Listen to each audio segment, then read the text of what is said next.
हाँ, किस पार्ट में डाउट है बोलो, मतलब कौन से पार्ट का चाहिए तुम्हें, क्या क्या चाहिए रिवीजन, बोलो फटाफट बोलो।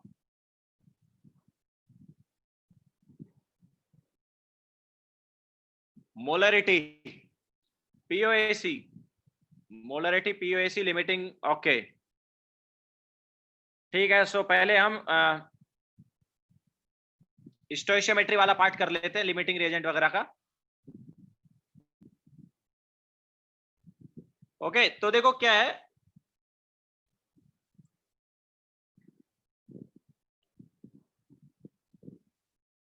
हमारे पास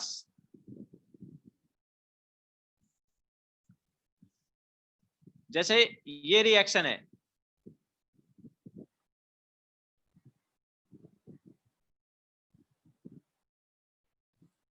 ठीक है, ये मान लो हमारे पास एक रिएक्शन है A+2B गिव 7C।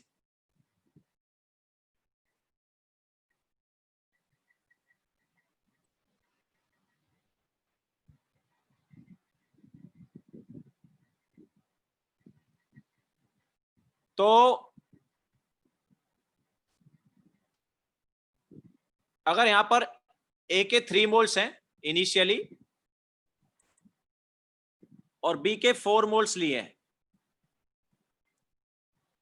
ठीक है, ये लिमिटिंग रिएजेंट वाला कॉन्सेप्ट ले रहे हैं हम। A के 3 मोल्स हैं, B के 4 मोल्स हैं, तो C के कितने मोल बनेंगे। नाउ देखो जब भी हमें रिएक्टेंट्स का अमाउंट दिया गया हो, सारे रिएक्टेंट्स का अमाउंट दिया गया हो, तो हम लिमिटिंग रिएजेंट वाला केस चेक करेंगे। तो लिमिटिंग रिएजेंट के लिए हम क्या करेंगे, इनिशियल मोल्स को,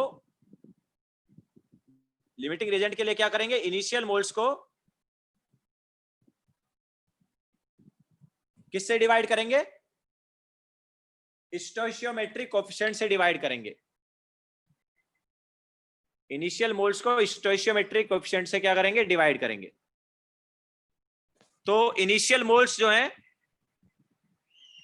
A के 3 है, डिवाइड बाय स्टोइशियोमेट्रिक कोएफिशिएंट किया 1। सिमिलरली B के इनिशियल मोल्स क्या है 4, डिवाइड बाय स्टोइशियोमेट्रिक कोएफिशिएंट किया 2। ओके, इनिशियल मोल्स को स्टोइशियोमेट्रिक कोएफिशिएंट से डिवाइड करो एंड डिवाइड करने के बाद देखो कि कौन सी वैल्यू छोटी आई है। इसके इनिशियल मोल्स 3 थे, डिवाइड बाय स्टोइशियोमेट्रिक कोएफिशिएंट तो 3/1। ओके सो ये बेसिकली क्या है, ये हम जो कर रहे हैं मोल्स बाय स्टोइशियोमेट्रिक कोएफिशिएंट कर रहे हैं, मोल्स बाय स्टोइशियोमेट्रिक कोएफिशिएंट करना है, तो वो हमें वैल्यू मिलेगा। अब ऐसा करने पर देखो क्या क्या वैल्यू आ रही है, A का 3 आ रहा है और B का क्या आ रहा है, 2 आ रहा है। तो छोटी वैल्यू किसकी आई, छोटी वैल्यू किसकी आई है, B की आई है। तो जिसकी छोटी वैल्यू आती है वो लिमिटिंग रिएजेंट होता है, जिसकी छोटी वैल्यू आती है वो क्या होता है, लिमिटिंग रिएजेंट होता है। और लिमिटिंग रिएजेंट को कंप्लीटली रिएक्ट कराना है। ओके, जो जिसकी वैल्यू छोटी आती है वो लिमिटिंग रिएजेंट होता है और लिमिटिंग रिएजेंट को कंप्लीटली क्या कराना है, रिएक्ट कराना है, याद रखना। तो बी के हमारे पास 4 मोल्स हैं, बी के कितने मोल्स हैं, 4 मोल्स। तो बी के 4 मोल्स को कंप्लीटली रिएक्ट कराना है। ओके सो ये इनिशियल था हमारे पास।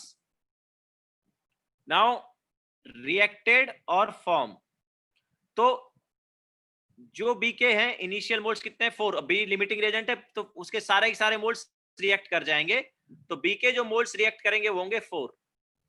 अब बी के 4 मोल्स रिएक्ट किए तो ए के कितने करेंगे, तो इसके लिए हम स्टोइशियोमेट्रिक कोएफिशिएंट यूज करेंगे, है ना, स्टोइशियोमेट्रिक कोएफिशिएंट के हिसाब से रिएक्शन होगी। तो बी का स्टोइशियोमेट्रिक कोएफिशिएंट 2 है, तो 2 मोल से 1 मोल रिएक्ट करता है ना, ए का स्टोइशियोमेट्रिक कोएफिशिएंट क्या है 1, तो बी के 2 मोल से ए का 1 मोल रिएक्ट करता है। तो 2 से 1 मोल रिएक्ट करता है, तो अभी यहां पर बी का कितना मोल रिएक्ट कर रहा है, बी का 4 मोल रिएक्ट कर रहा है, बी का कितना मोल रिएक्ट कर रहा है 4। तो ए का कितना करेगा, 2 मोल से 1 करता है तो 4 से कितना करेगा, 4 से 2 मोल रिएक्ट कर जाएगा। तो ए का 2 मोल रिएक्ट कर गया। अब देखो सी का कितना बनेगा, तो 2 मोल से बनता है 7 मोल, 2 मोल जब रिएक्ट करता है बी का तो सी का कितना बनता है 7 मोल। तो 2 से बनता है 7, तो 4 से कितना बनेगा, 4 से बन जाएगा 14। ओके, 4 से कितना बन जाएगा 14। तो फाइनली हमारे पास कौन कितना रहेगा? तो देखो लिमिटिंग रेजेंट जो है वो तो पूरा खत्म हो गया। इनिशियल 4 मोल्स थे, सारे सारे मोल्स रिएक्ट कर गए, तो लिमिटिंग रेजेंट जो है बी था वो कितना रहा? 0। बी के 0 मोल्स। अच्छा, कोई अगर पूछ ले यार ए के कितने मोल्स बचे, तो वो भी निकाल सकते। ए के इनिशियल मोल्स कितने थे? 3। ए के कितने मोल्स थे? 3। उसमें से रिएक्ट कितना किया? 1। तो कितना बचा? 3 - 2, दैट इज 1 मोल। और सी जो है, सी का कितना मोल बनना है? 14 मोल। इनिशियली वो था ही नहीं, तो जो भी बना वही उसका फाइनल मोल हो जाएगा। क्लियर है सभी को?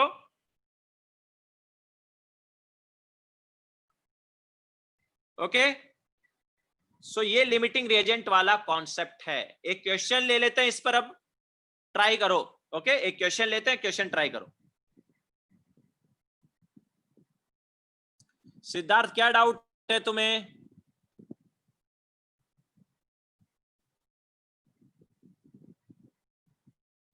हेलो,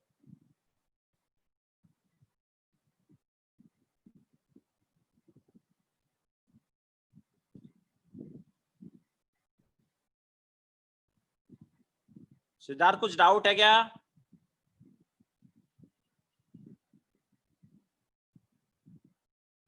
क्या डाउट है बोलो।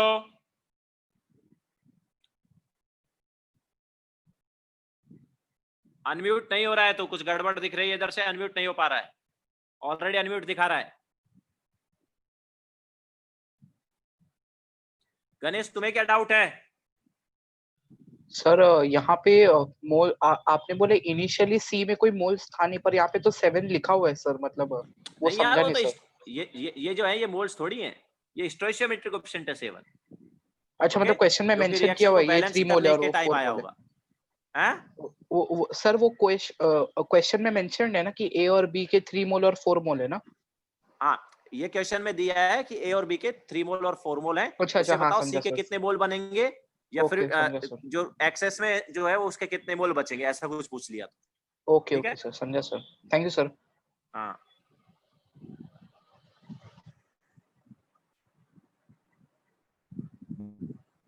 हाँ सिद्धार्थ बोलो।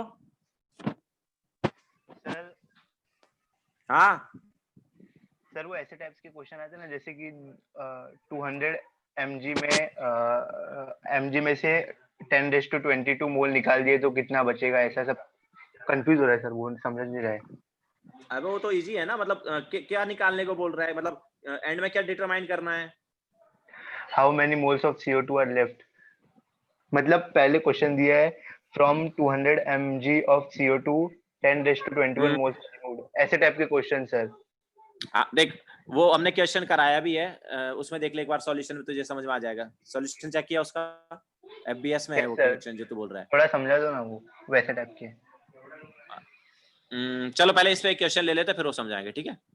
Okay sir. और सर ऐसे भी कि mass of one atom of an element A is, ऐसा कुछ था, फिर how many atoms are contain in 1 gram, ऐसे टाइप के सर नहीं आ रही। ठीक, देखते हैं पहले अपन क्या है कि अपन ये वाला पार्ट करेंगे पहले, स्टोइचियोमेट्री, पीओएसी एंड कंसंट्रेशन वाला पार्ट करेंगे, देन टाइम रहेगा सर तो एप्लीकेशन ऑफ मोलरिटी में भी है ना। एप्लीकेशन ऑफ पोलरिटी तो क्या है, मतलब वो तो क्या, मतलब एप्लीकेशन ऑफ पोलरिटी ऐसा कुछ क्या है? वो तो सर ने उस टाइप वो से हेडिंग दिलवा के कराया होगा, बट उसमें वो तो क्वेश्चन हो ही रहे ना। Okay sir. ठीक है, सर ने अलग से हेडिंग डलवा लिया होगा उस चीज का और कुछ कराया होगा, बट हमने ऐसा कुछ एप्लीकेशन ऑफ मोलरिटी नाम से कुछ नहीं कराया था। ठीक है। Okay sir. सर वो यार्ड का भी बता देना, यार्ड ऑफ रिएक्शन। किसका? यार्ड ऑफ रिएक्शन होता है ना। यील्ड। ठीक है सर। यार्ड क्यों बोला? यील्ड है वो, yield of reaction. Sorry sorry, yield. हाँ, ओके सर। ठीक है, चलो क्वेश्चन लेते हैं अभी। आ,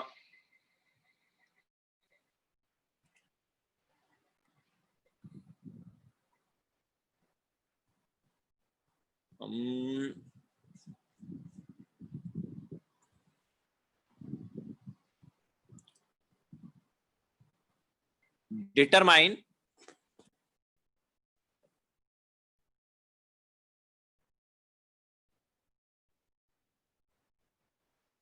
volume of NH3 produced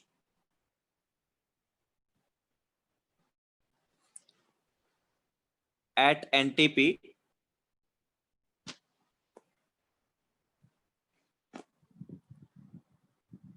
on reaction of 6 gram of H2 and 14 gram of N2.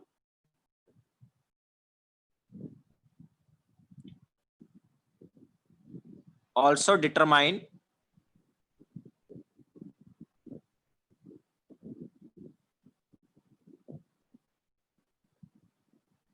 weight of NH3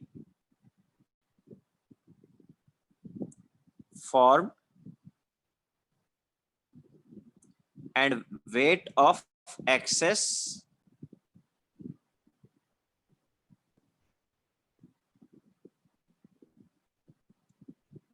reagent remaining.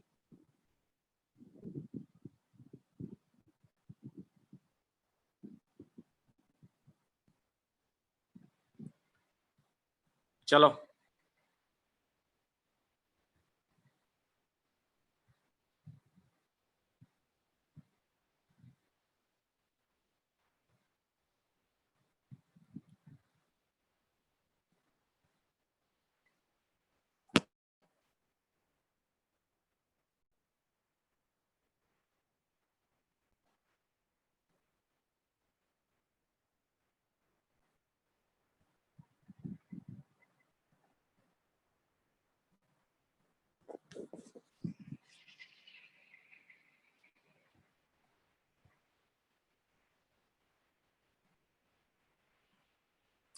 स्टोइशियोमेट्रिक coefficient भाई रिएक्शन को बैलेंस करके जो आता है वो स्टोइशियोमेट्रिक कोएफिशिएंट होता है।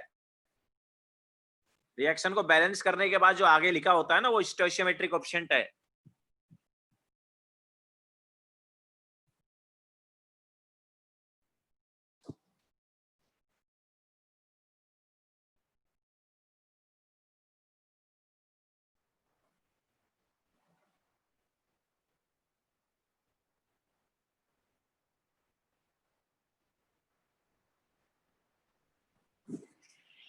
यस V1 करेक्ट है मोस्टली।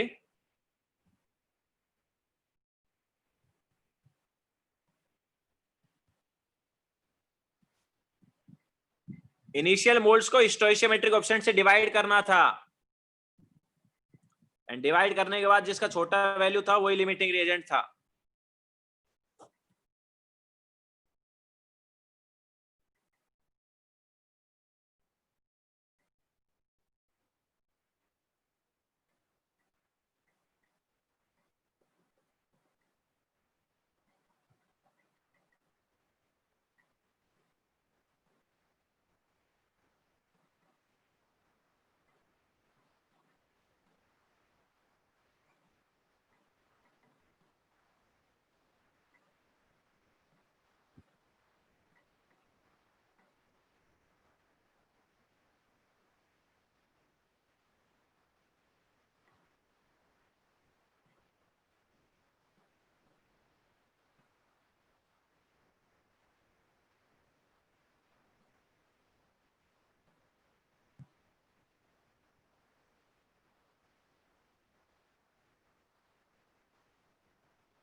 आमिर करेक्ट है मोस्टली तुम्हारा।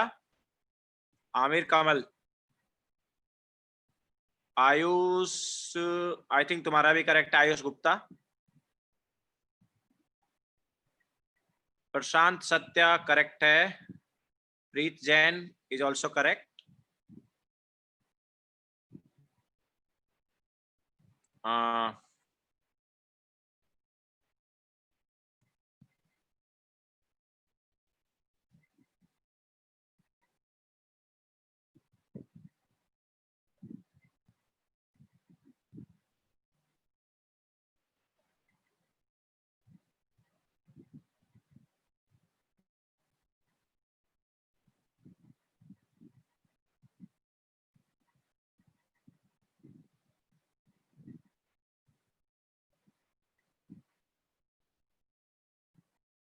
कराएं क्या सॉल्व?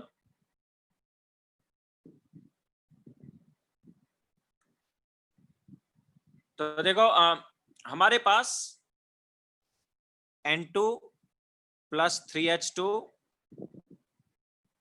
gives twice NH3, ये रिएक्शन है।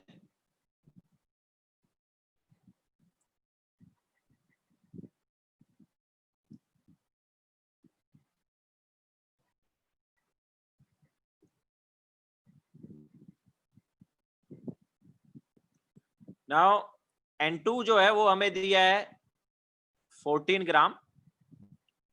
तो 14 ग्राम में कितने मोल्स हैं? तो इनिशियल मोल्स पहले निकालेंगे, तो ये आ गया हमारे पास मोल्स। कितना मोल आया? 0.5। एंड यहाँ पर H2 जो है उसका हमें दिया है 6 ग्राम। तो 6 ग्राम में कितना मोल होगा? 6 डिवाइड बाय मोलार मास 2, तो कितना मोल आ गया? 3। तो ये इनिशियल मोल्स मिल गए। नाउ लिमिटिंग रिएजेंट के लिए क्या करें?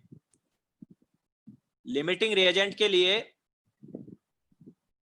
जिनका आंसर 68 ग्राम आ रहा है वो यहीं से देख लो यार। 68 ग्राम या 34 ग्राम आ रहा है, वो यहीं से देख लो कि नाइट्रोजन 14 ग्राम लिया था और हाइड्रोजन 6 ग्राम लिया था।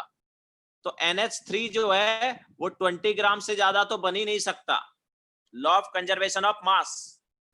ओके, नाइट्रोजन और हाइड्रोजन का जितना तुमने वेट लिया उससे ज्यादा तो NH3 बन ही नहीं सकता ना। कहां से आ जाएगा एक्स्ट्रा वेट? ओके, तो वहीं से देख लो कि तुम्हारा आंसर रॉन्ग है। 20 ग्राम से ज्यादा NH3 बन ही नहीं सकता। हाँ, तो लिमिटिंग रिएजेंट जो है वो कैसे आइडेंटिफाई करें? तो देखो 0.5 मोल है डिवाइड बाय स्टोइशियोमेट्रिक कोएफिशिएंट। नाइट्रोजन का स्टोइशियोमेट्रिक कोएफिशिएंट 1 है, ठीक है। तो ये कितना आया? ये 0.5 आ गया। तो इसको डिवाइड करके 0.5 आया। और इधर देखो 3 जो है उसको डिवाइड करेंगे 3 से, तो क्या आ रहा है? 1 आ रहा है। तो लिमिटिंग रिएजेंट कौन सा है भाई? कौन सा लिमिटिंग रिएजेंट? लिमिटिंग रिएजेंट आया नाइट्रोजन। किसकी वैल्यू छोटी आई है? नाइट्रोजन की। तो वो लिमिटिंग रिएजेंट है। तो लिमिटिंग रिएजेंट जो है रिएक्टेड फाइनल जब करेंगे तो लिमिटिंग रिएजेंट ऑब्वियसली कौन आया? नाइट्रोजन आया। उसको पूरा रिएक्ट करा देंगे। तो नाइट्रोजन जितना है वो सारा का सारा रिएक्ट कर गया 0.5। अच्छा, नाइट्रोजन 0.5 किया है, तो हाइड्रोजन कितना करेगा? 1:3 रेशियो है ना। 1 मोल से 3 मोल रिएक्ट करता है। तो 1 से 3 करता है, तो 0.5 से कितना करेगा? 3 टाइम्स ऑफ 0.5 मतलब 1.5 करेगा। इसके अलावा 1 से कितना बनता है? 1 से 2 मोल बनते हैं। तो 0.5 से कितने बनेंगे? 0.5 से बनेंगे 0.5 का 2 टाइम्स मतलब 1 मोल। ओके, सो लिमिटिंग रिएजेंट जो है उसी के रेस्पेक्ट में भी सॉल्व कर रहे हैं। तो ये हमारे पास कितने रिएक्ट हुए और कितने बने वो पता चल गया। नाउ फाइनली हमारे पास क्या क्या रहेगा? तो फाइनली देखो हमारे पास क्या होगा। इनिशियली इसका 0.5 था, ऑब्वियसली लिमिटिंग है, पूरा ही पूरा रिएक्ट कर रहा है, देख सकते हैं। तो नाइट्रोजन तो कुछ बचेगा ही नहीं, पूरा खत्म हो रहा है। हाइड्रोजन कितना बच रहा है? 3 में से 1.5 रिएक्ट कर गया, कितना बचा? 1.5 मोल। इसके अलावा इसका 1 मोल बना है ना। 1.5 मोल का वेट कितना होगा? 1.5 इंटू मोलार मास 2। तो कितना बच गया है बना है? सॉरी, कितना बच गया? हाइड्रोजन 3 ग्राम। ओके, तो एक्सेस वाला कितना बच गया? 3 ग्राम बच गया। इसके अलावा NH3 1 मोल बना था, तो 1 मोल का वेट निकाल सकते हैं, कितना होगा? 17 ग्राम होगा। इसके अलावा 1 मोल का वॉल्यूम कितना होता है एनटीपी पे? 22.4। क्लियर है क्या सबको? ये क्लियर है लिमिटिंग रेजेंट वाला कॉन्सेप्ट अभी सभी को?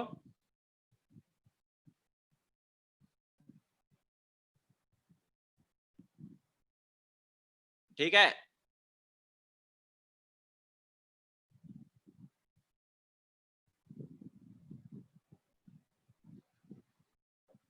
स्पेसिफिक ग्रेविटी मतलब डेंसिटी ही होता है। अगर कहीं पे स्पेसिफिक ग्रेविटी दी है मतलब डेंसिटी दिया है। जानवी, स्पेसिफिक ग्रेविटी मतलब डेंसिटी।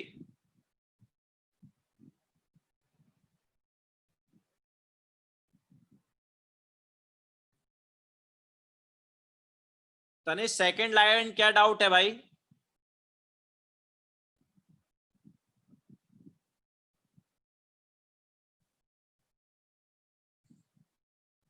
बोलो क्या डाउट है?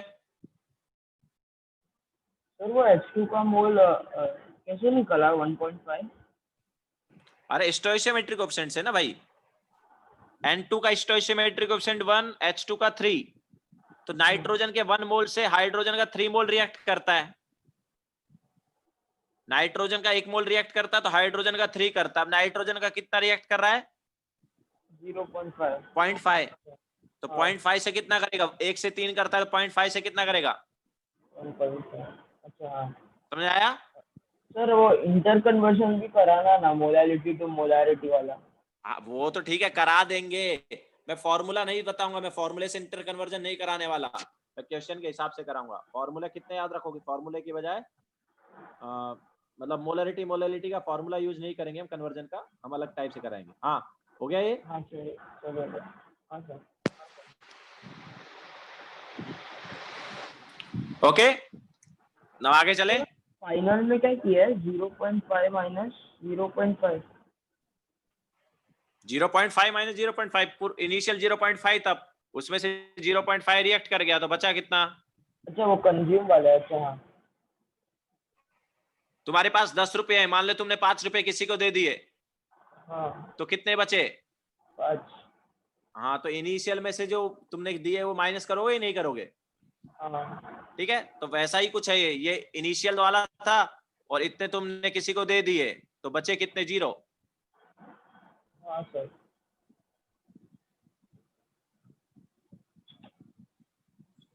ओके, now आगे चलते हैं।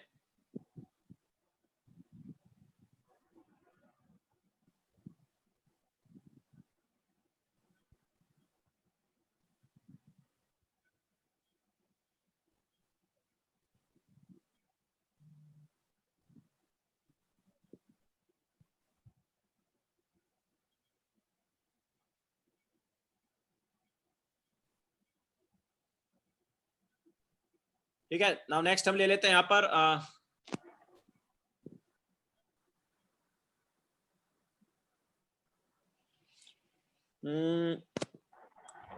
नेक्स्ट लेते हैं इसी में, चलो सीरीज ऑफ रिएक्शन वाला पार्ट ले लेते हैं। जब हमें सीरीज ऑफ रिएक्शन दिया हो,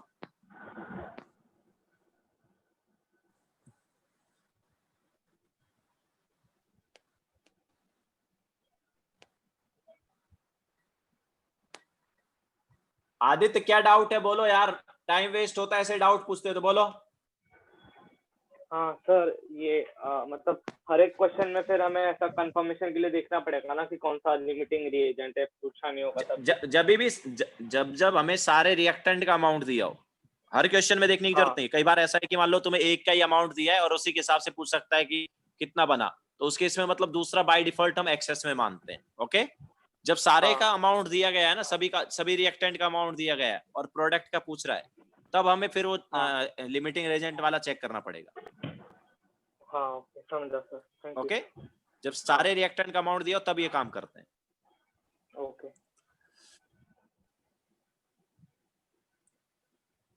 नाउ अब देखो मैं क्या बोल रहा हूँ, हमारे पास मान लो एक क्वेश्चन है, A gives 2B, B gives 5C and C gives 8D। मान लो ऐसा क्वेश्चन है और ए का इनिशियली 3 मोल है, तो ए के इनिशियल 3 मोल से उसे बताओ डी के कितने मोल्स बनेंगे। ए का अगर हम 3 मोल्स ले लें तो डी के कितने मोल्स बनेंगे।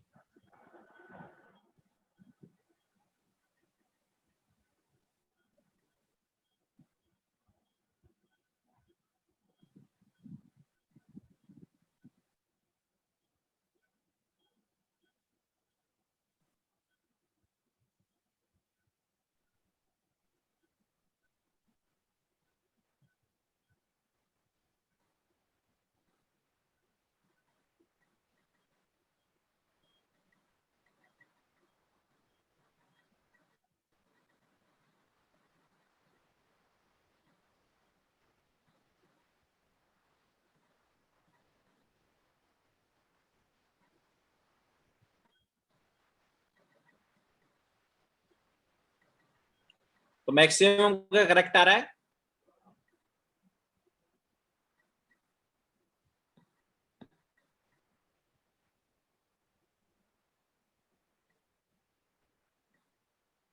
ठीक है, मैक्सिमम का देखो करेक्ट है। तो 1 से बनता है 2, 1 से कितना बनता है 2, तो 3 से कितना बनेगा, 3 से बनेगा 6। अब बी के 6 मोल बन गए। याद रखना ये जो 6 मोल बने ये 2b के नहीं बने, 2 तो स्टोइशियोमेट्रिक कोएफिशिएंट है। ओके, 2 स्टोइशियोमेट्रिक कोएफिशिएंट है, बी के 6 मोल बने। अब बी के 6 मोल जो है अगली रिएक्शन में जब रिएक्ट करेंगे तो सी के कितने बनाएंगे, तो 1 मोल बनाता है 5, एक कितना बनाता है 5 बनाता है, तो एक 5 बनाता है तो 6 कितना बनाएगा 30। ओके, नाउ सी के 30 मोल जो है डी के कितने मोल बनाएंगे, तो एक जो है वो 8 बनाता है, 1 से कितना बनता है 8 बनता है, तो 30 से कितना बनेगा 30 इंटू 8 मतलब 240। क्लियर है क्या। So this was series reaction. Okay, series या सीक्वेंशियल रिएक्शन बोल सकते हैं।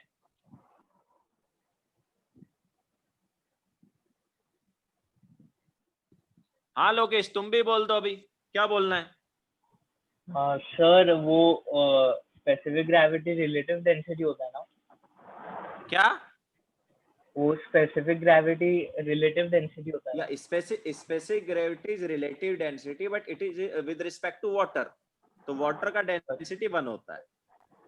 अच्छा, तो एटम में उसका यूज नहीं है ना सर, मतलब एटम कहां से आ गया है, एटम की बात थोड़ी, वो स्पेसिफिक ग्रेविटी वगैरह जनरली सॉल्यूशन की देंगे वो।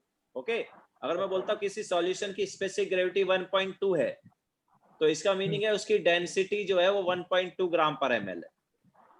Okay sir, thank you sir. Okay, जो स्पेसिफिक ग्रेविटी का वैल्यू होता है वही डेंसिटी का वैल्यू होता है। Okay sir.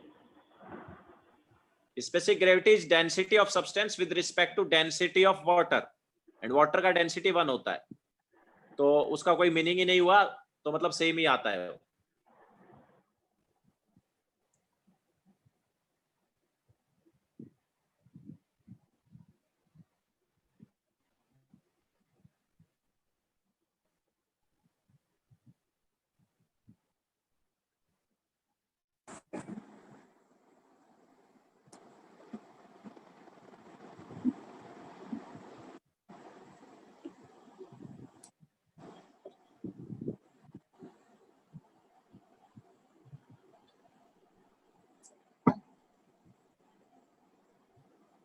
प्रथम सॉल्यूट एंड सॉल्वेंट को अच्छे से कैसे पहचानेंगे भाई, जनरली सॉल्वेंट जो है वाटर रहता है। जैसे कोई बोलता है NaOH सॉल्यूशन है, तो NaOH सॉल्यूशन में NaOH सॉल्यूशन में NaOH जो है वो सॉल्यूट है।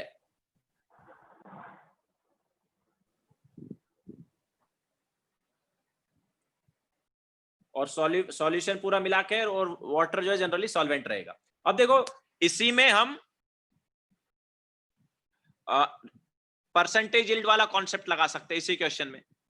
इसी क्वेश्चन में अगर परसेंटेज यील्ड वाले की बात कर ली जाए तो सेम क्वेश्चन है, उसको थोड़ा सा हम ऐसे बोल देते हैं कि हमारे पास अलग अलग का परसेंटेज यील्ड दिया है। तो A gives 2B हमने बोला था, देन B gives 5C बोला था एंड C गिव्स 8D बोला था, ठीक है। एंड इनिशियली हमने इसका कितना मोल बोला था, 3 मोल बोला था।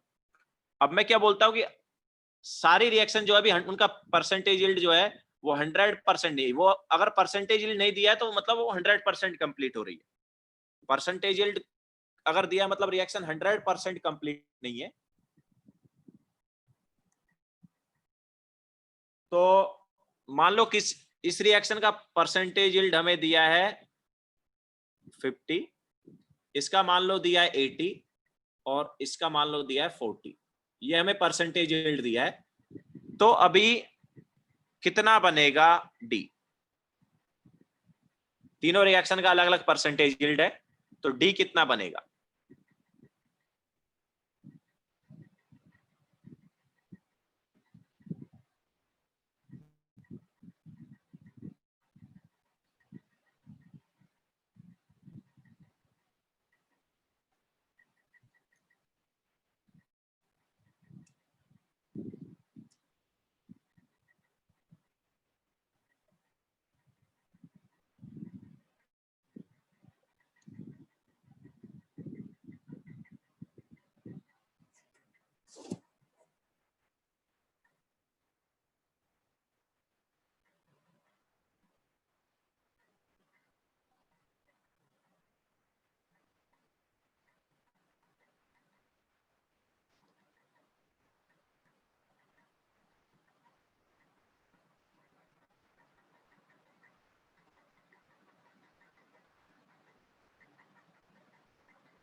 चलो करा देते हैं। देखो ए के 3 मोल से बी के 6 मोल बनते। ओके, ए के 3 मोल से बी के 6 मोल बनते, लेकिन वो कब बनते? जब 100% यील्ड होता। ओके, 1 मोल से 2 मोल बनता है, 3 से बनता 6, कब? जब 100% यील्ड होता। लेकिन अभी यील्ड कितना है? 50% है। यील्ड कितना है? 50%।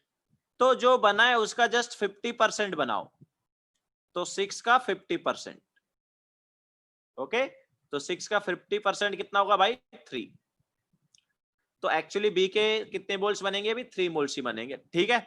अब देखो 3 मोल से 1 मोल से 5 बनता है, 1 से कितना बनता है? 5। तो 3 से कितना बनता? 15। लेकिन 3 से 15 मोल कब बनता बताओ? जब 100% यील्ड होता। लेकिन यील्ड अभी कितना है? 80% है। यील्ड कितना है? 80%। तो जस्ट उसका 80% बनेगा। तो 15 का 80% कितना हुआ? 12 हुआ।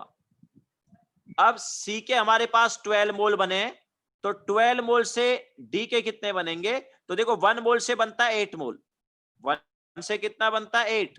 तो 12 से कितना बन जाता? 96। 1 से बनता है 8, तो 12 से कितना बनता? 96। बट 96 नहीं बनेगा, उसका 40% बनेगा। तो 40% कितना हुआ?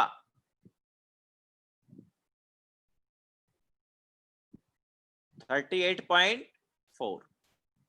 क्लियर है सभी को?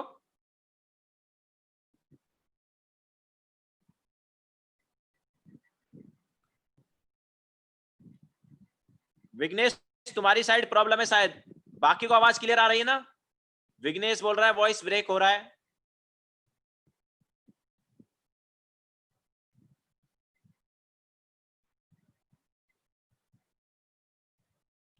ओके ठीक है, बराबर है।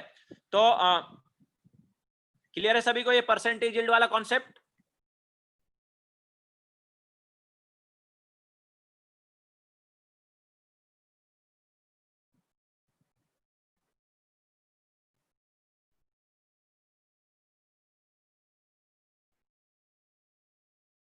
ओके, सो ये हमारे पास था परसेंटेज यील्ड वाला।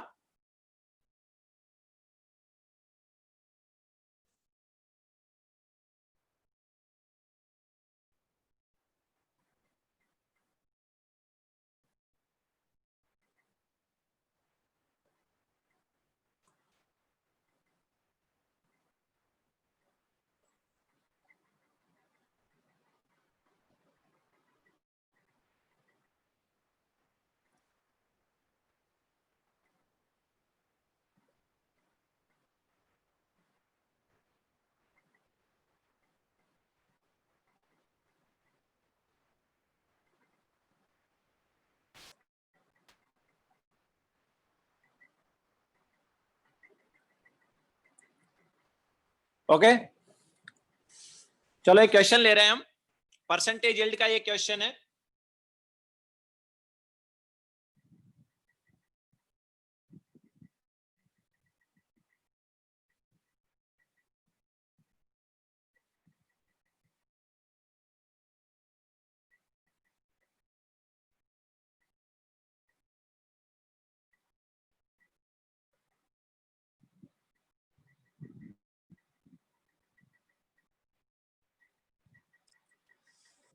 तो van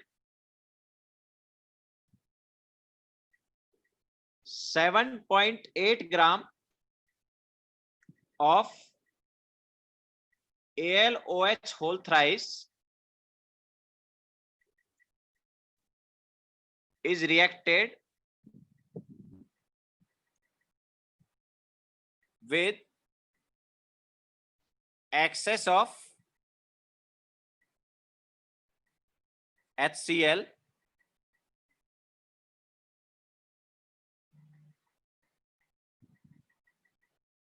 seven gram of AlCl3 is formed.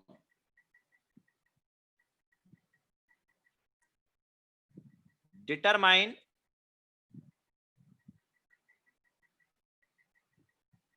percentage yield of reaction.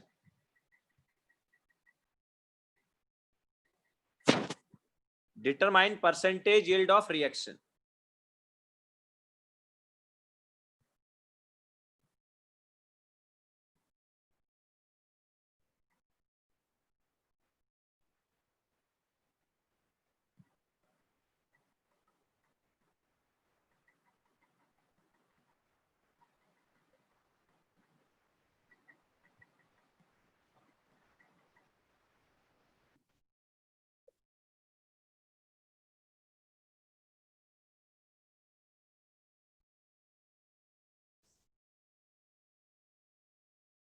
Al का 27 होता है, Al का एटॉमिक मास 27।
हाँ तो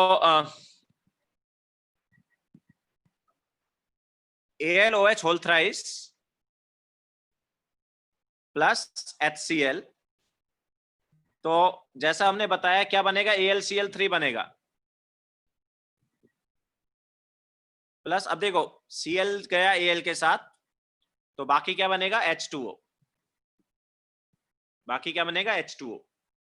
तो इसकी बैलेंस रिएक्शन की अगर हम बात करें तो ये यहां पर बैलेंस रिएक्शन हो जाएगा, ठीक है। तो अब देखो 7.8 ग्राम है, कितना है, 7.8 ग्राम, तो 7.8 ग्राम में मोल्स कितने होंगे, इसका मोलार मास 78 ही आ रहा होगा, ठीक है, तो 0.1 मोल हो जाएगा।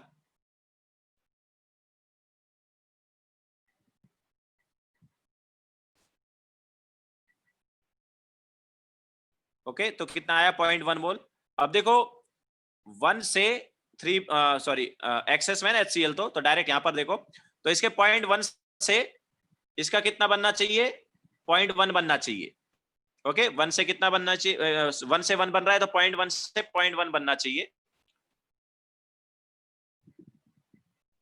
तो एक्चुअल में इसका 0.1 मोल बनना चाहिए था, लेकिन कितना बन रहा है, देखो कितना बन रहा है, तो 7 ग्राम बना। ओके, 7 ग्राम में कितने मोल्स होंगे, 7 ग्राम में कितने मोल्स होंगे, 7 डिवाइड में मोलार मास, AlCl3 का मोलार मास कितना आया,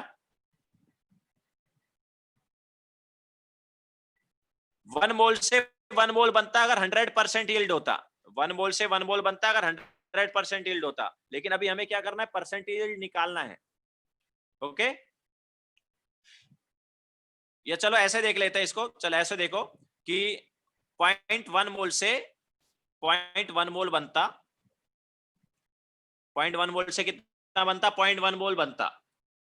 ओके, और 0.1 मोल का वेट कितना होता, 0.1 इंटू 133.5, इसका मोलार मास जो है 133.5 है, तो कितना आया, 133.5 है ना मोलार मास।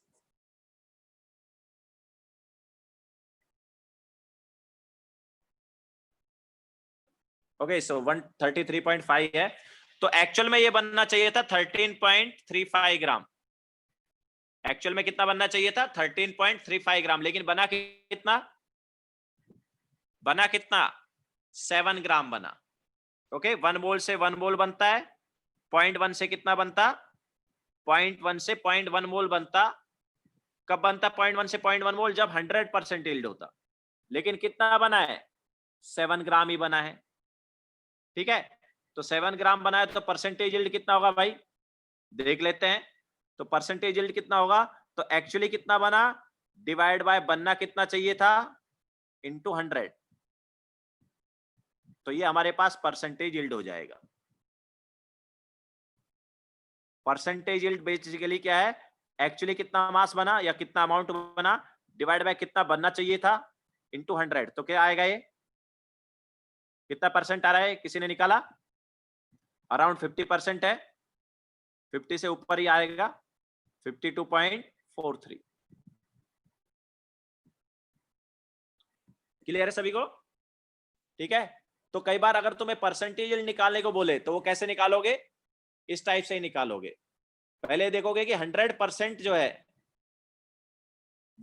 अगर यील्ड होता तो कितना बनता। ओके, पहले क्या देखोगे, अगर 100% यील्ड होता तो कितना बनता, और फिर ये देखो कि बना कितना है, दोनों में कंपेयर करो बस, एक्चुअल अमाउंट कितना बना डिवाइड बाय कितना बनना चाहिए था इनटू 100।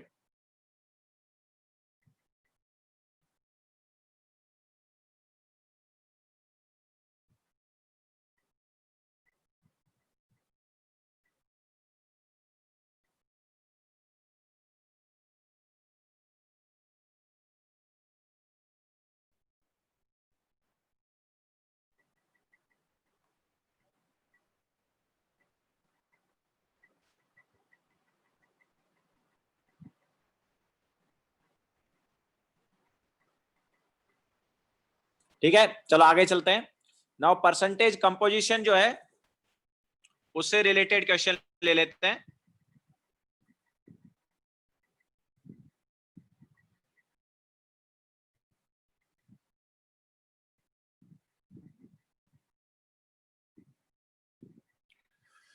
एलएचएस में भाई मोल्स जो है वो निकाला है, तो मोल्स के थ्रू ही मोल्स निकालते हैं ना हम। जब एक से दूसरे का निकालते हैं अमाउंट, तो मोल से मोल निकालते हैं। तनिष, इसका एक मोल जो है इसका एक मोल बनाता है, तो देखो मोल से मोल ही निकाले हैं हमने।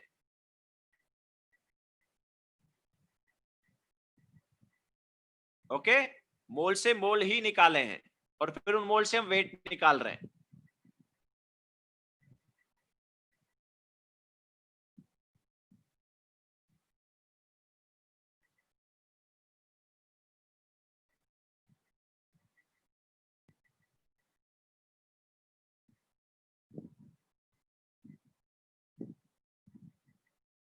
सेवन HCl का थोड़ी है यार, 7 तो AlCl3 का वेट है, 7 ग्राम ऑफ AlCl3।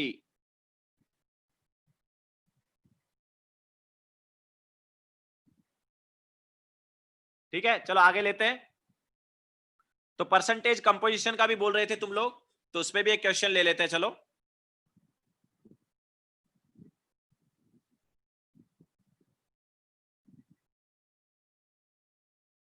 ठीक है, तो परसेंटेज कंपोजिशन जो है उसका क्वेश्चन लेते हैं। तो when 8 gram of a mixture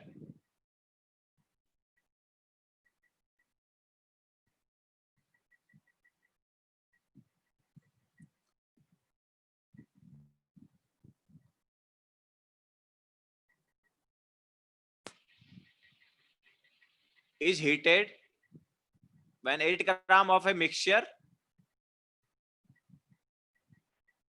of NaHCO3 and Na2CO3 is heated,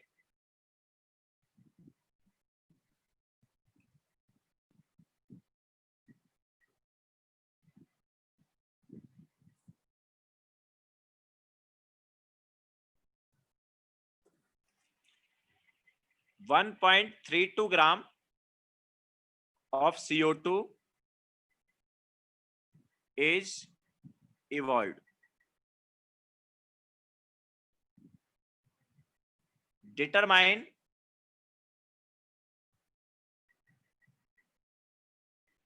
percentage composition of mixture.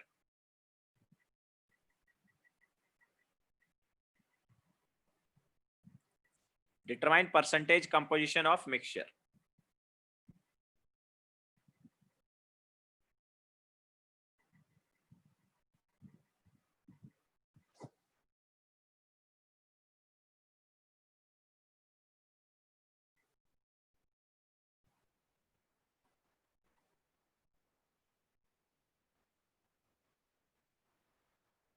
याद रखना, जब इसको हीट करते हैं NaOH एंड Na2CO3 को, तो Na2CO3 जो है वो कुछ काम नहीं करता, वो ऑन हीटिंग कुछ नहीं करेगा। जस्ट NaHCO3 जो है वो ऑन हीटिंग डिसोसिएट होता है, Na2CO3 ऑन हीटिंग डिसोसिएट नहीं होता, ये याद रख लेना। ठीक है, तो Na2CO3 plus CO2 plus H2O बनता है इसके थ्रू, एंड Na2CO3 जो है वो डिसोसिएट नहीं होता है ऑन हीटिंग।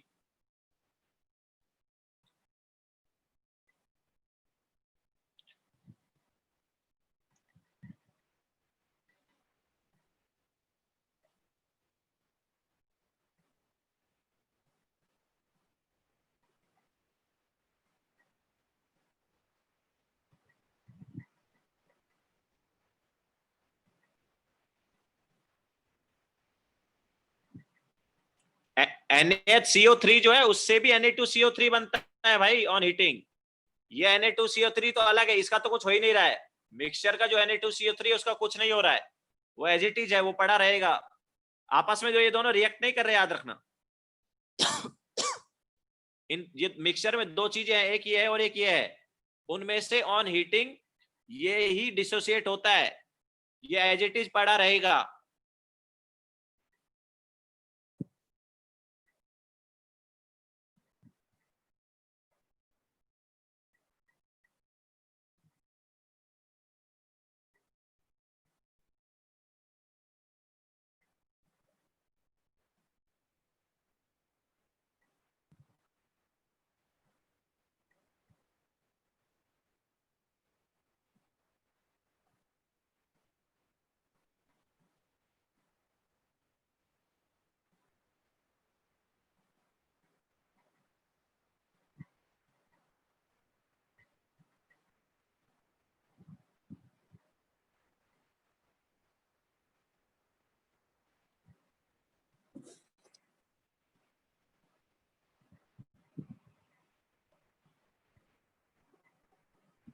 मिक्सचर है मतलब दोनों चीजें हैं उसमें।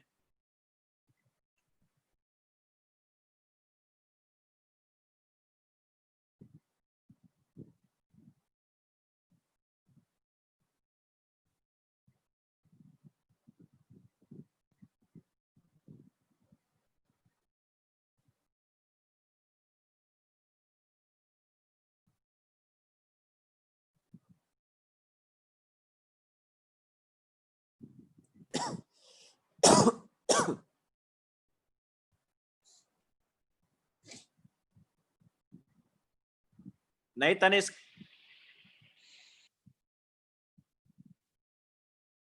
नहीं ऐसा नहीं है निर्वेद। मिक्सचर है मतलब जरूर नहीं आपस में रिएक्ट करेंगे।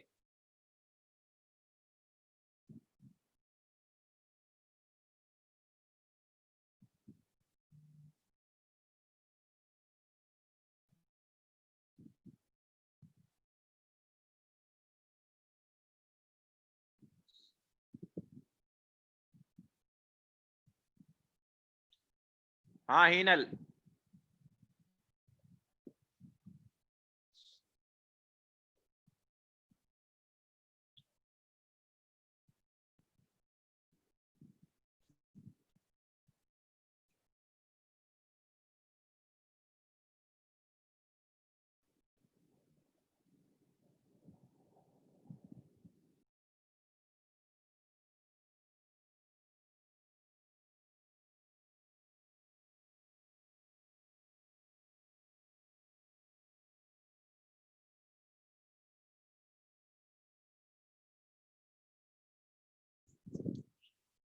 नहीं आदित्य, उससे भी बहुत ज्यादा टेम्परेचर चाहिए होता है, तुम जो बोल रहे हो उतना नहीं है।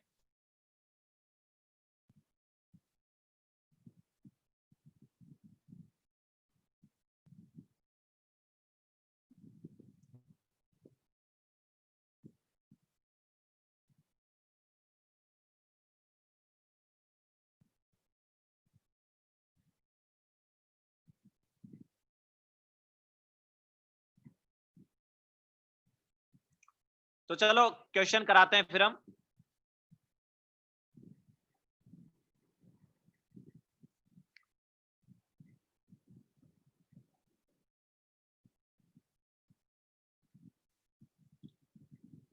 तनिष्क किटावट, ऐसा कुछ नहीं है, सभी को सेम चीजें पढ़ाई जाती है, कॉन्सेप्ट सभी का सेम होता है, हर टीचर लेकिन पढ़ाता अपने तरीके से है।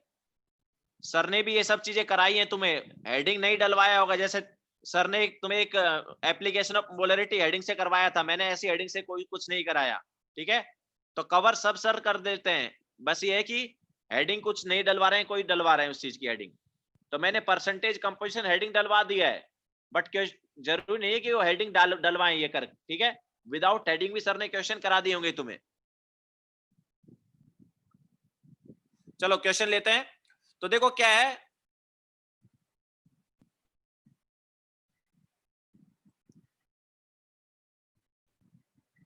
हमारे पास NaHCO3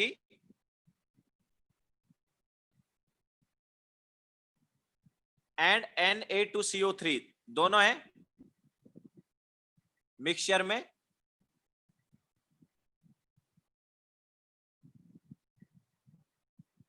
तो इसका x ग्राम मान लो और इसका y ग्राम मान लो, ठीक है। एक का x ग्राम मान लो, एक का y ग्राम मान लो।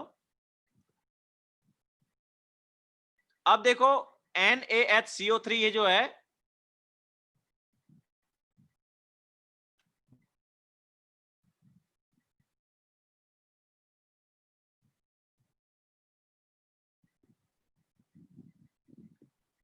वो डिसोसिएट हुआ। हाँ निर्वेद, वैसे भी कर सकते हो तुम, कोई दिक्कत नहीं है। तो इसने दिया हमें Na2CO3 plus CO2 plus H2O, ठीक है। नाउ NaCO3 का वेट कितना था, x ग्राम, कितने मोल्स होंगे इसमें, x divide bye molar mass, इसका मोलार मास होता है 84, तो x बाय 84 मोल आए। अच्छा हमें CO2 का वेट दिया है, कितना बना है, ठीक है। तो x बाय 84 मोल्स आए, तो इससे CO2 के कितने मोल्स बनेंगे, देखो 2 मोल्स से 1 मोल बनता है, 2 से कितना बनता है 1, तो x बाय 84 से क्या बनेगा, x by 84 divide by 2, okay, इतने मोल्स बन जाएंगे CO2 के। मतलब कितने मोल्स हुए, this is nothing but x divide by 168 moles, okay. Now x by 168 moles का वेट क्या होगा बताओ, तो x by 168 multiply by 44, molar mass क्या है इसका 44, और ये कितना आना चाहिए, ये आना चाहिए 1.32 ग्राम आना चाहिए, नहीं आना चाहिए, जैसा हमने तुम्हें बताया। CO2 कितना ग्राम बनना चाहिए, 1.32 ग्राम, ओके। तो it should be equal to क्या होना चाहिए, 1.32 ग्राम। तो यहां पर जब हम इसको सॉल्व करेंगे तो देखो ये 11 से 4 टाइम्स कैंसिल आउट हुआ, एंड ये कितना टाइम्स कैंसिल आउट हुआ 11 से, देखो ये 0.1 and then 2, yes 0.12 times cancel out हुआ, और इसके साथ साथ ये देखो कितने टाइम्स कैंसिल आउट होगा, 4 जो है 42 टाइम्स कैंसिल आउट हो गया। तो x की वैल्यू क्या आएगी, x की वैल्यू यहां से क्या आ गई, 42 इंटू 0.12 है ना,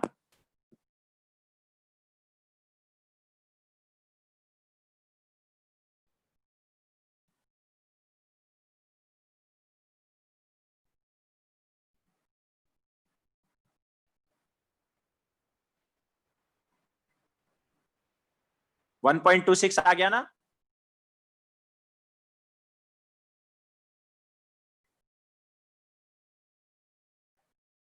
कुछ गड़बड़ हुआ है क्या, मुझे लग रहा है कुछ गड़बड़ हो गया है।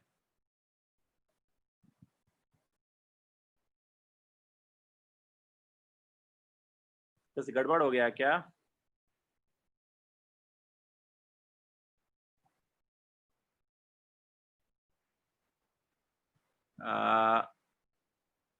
कुछ तो गड़बड़ हो गया है इधर शायद, एक मिनट, 1.32 0.12 क्या क्या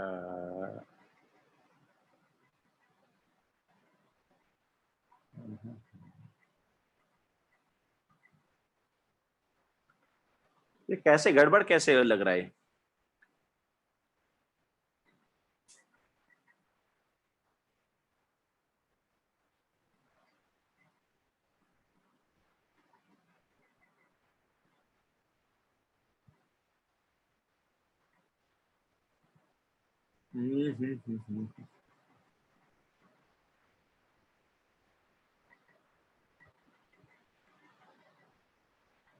हाँ 5.04 आ रहा है ना, 5.04 ना, हाँ ठीक है। तो x की वैल्यू आ गई 5.04। अच्छा ये x मिल गया, अभी y कैसे आएगा,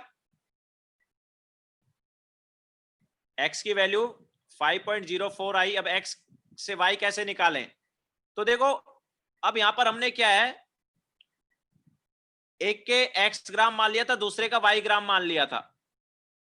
एक का x ग्राम मान लिया, दूसरे का y ग्राम मान लिया। हमने दूसरे का 8 माइनस x क्यों नहीं माना था? अगर हम एक का x ग्राम मान रहे थे, टोटल वेट हमने 8 ग्राम दिया था। टोटल वेट हमने क्या दिया था? 8 ग्राम।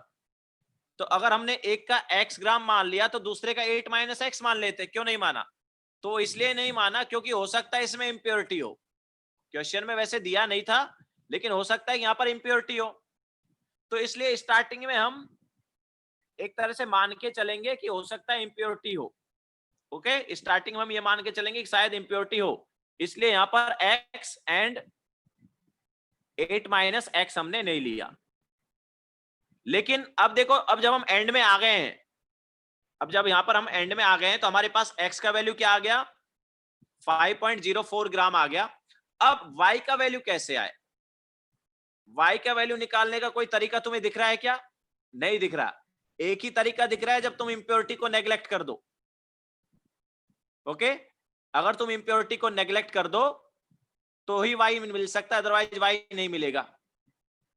ओके, तो स्टार्टिंग में हम एक तरह से इंप्योरिटी को कंसीडर करके चलेंगे और बाद में इंप्योरिटी को क्या कर देंगे, अगर हमें डेटा कम दिख रहा है तो इंप्योरिटी को नेग्लेक्ट कर देंगे। तो x प्लस वाई अब हम मानेंगे 8। अब हम x प्लस वाई को क्या मानेंगे? 8 मानेंगे। एंड में जब हमारे पास कोई दूसरा आ ही नहीं रहा तरीका निकालने के लिए, तो 8 माइनस x, तो 8 माइनस 5.04, तो ये क्या आ गया? 2.96 आ गया।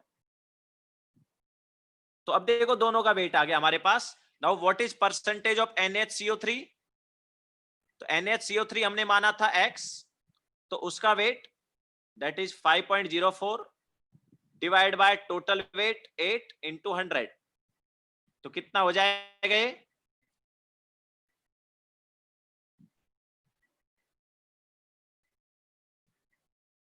— 63%। ठीक है, एंड इसी टाइप से परसेंटेज ऑफ Na2CO3 निकाल लेंगे, वो आ जाएगा 2.96 डिवाइड बाय 8 इंटू 100। वैसे भी इंप्योरिटी है नहीं, तो बचा हुआ परसेंटेज उसी का होगा, सो 37%। ओके, तो इस टाइप से हम यहां पर कर लेंगे।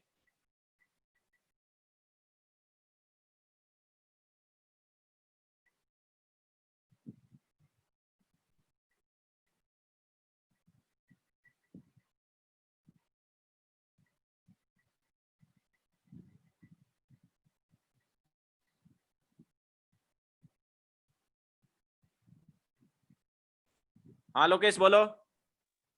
सर वो इसमें आपने हम लोग को पहले से बोला था कि Na2CO3 डिसोशिएट नहीं होता सर, पर अगर और अलग दो कंपाउंड आए और हम लोग को पता नहीं होगा कौन नहीं देखो, डिसोशिएट।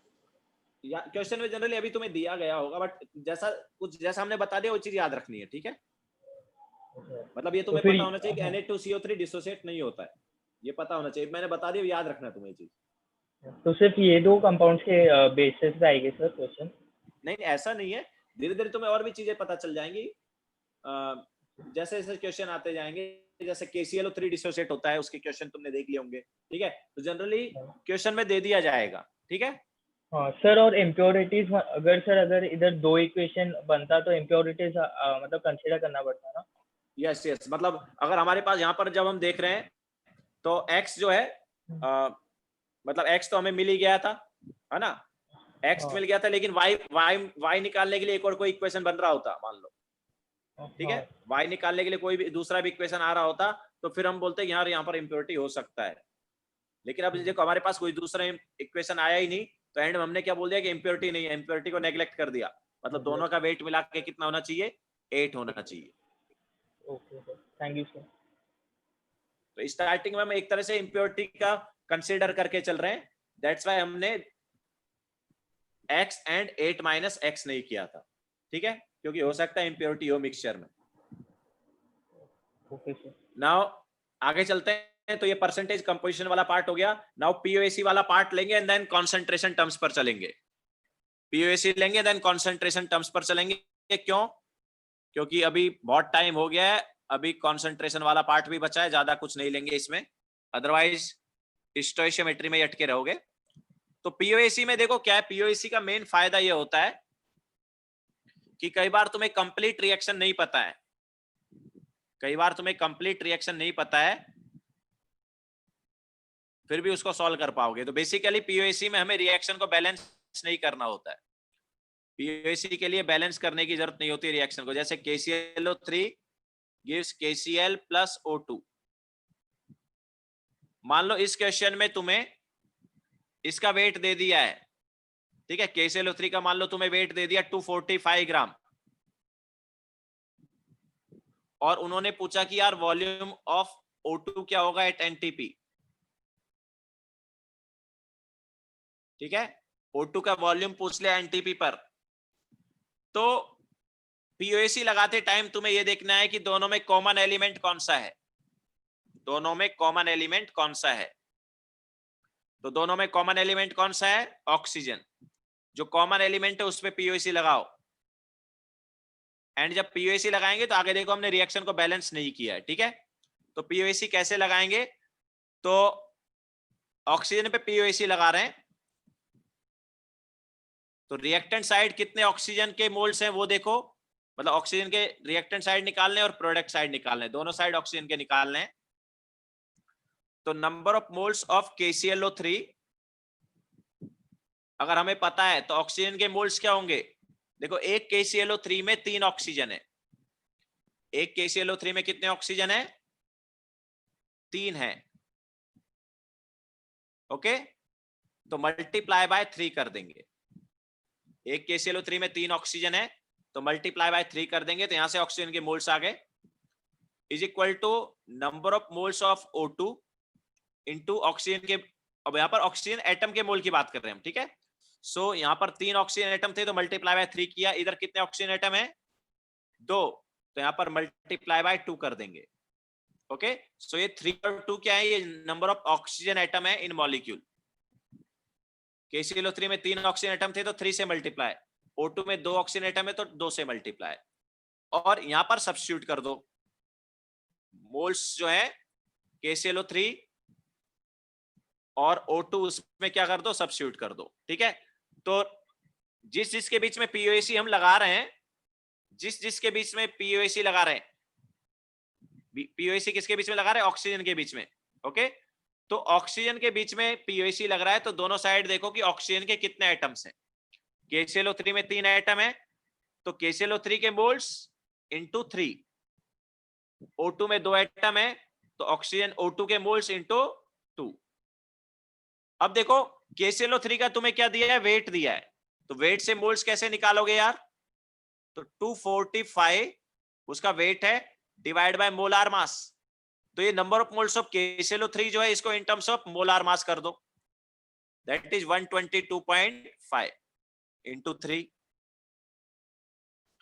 इज इक्वल टू, अब देखो हमें यहां पर O2 जो है उसके मोल्स को किसके टर्म्स में लिखना है, हमें वॉल्यूम निकालना है ना, तो O2 के नंबर ऑफ मोल्स को इन टर्म्स ऑफ वॉल्यूम लिख दो, तो वॉल्यूम के टर्म्स में मोल्स क्या होते हैं, वॉल्यूम डिवाइड बाय 22.4 इंटू 2,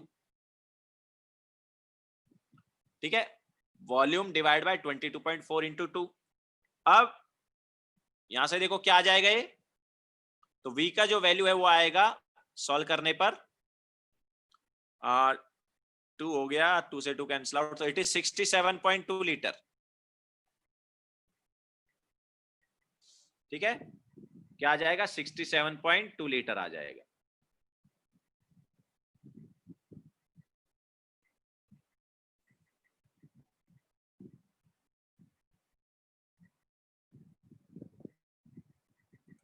तो पीओएसी किधर लगाना है, जहां पर बैलेंस रिएक्शन नहीं पता है वहां पर पीओएसी लगाएंगे,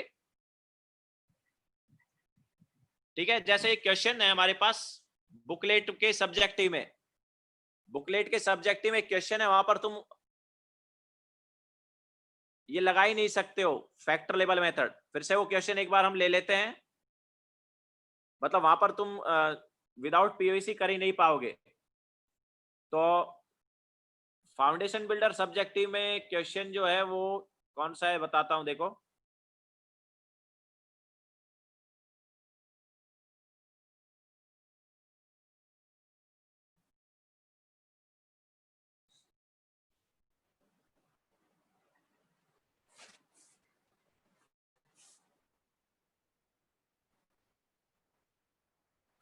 यस, पेज नंबर, एडवांस वाले बुकलेट की बात कर रहा हूं, पेज नंबर 133,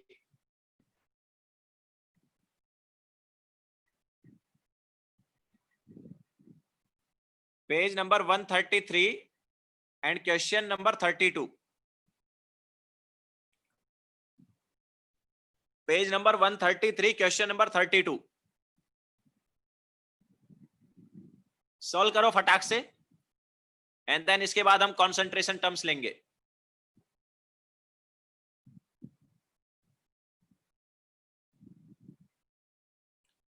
कराया होगा बट फिर से करो विदाउट सॉल्यूशन, सॉल्यूशन मत देखो, फिर से करो।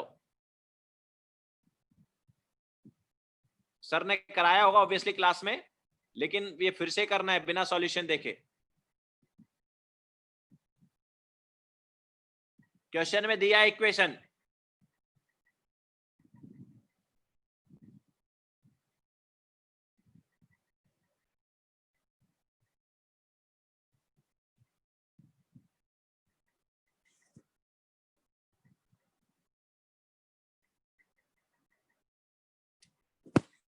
बोलो गणेश क्या डाउट है?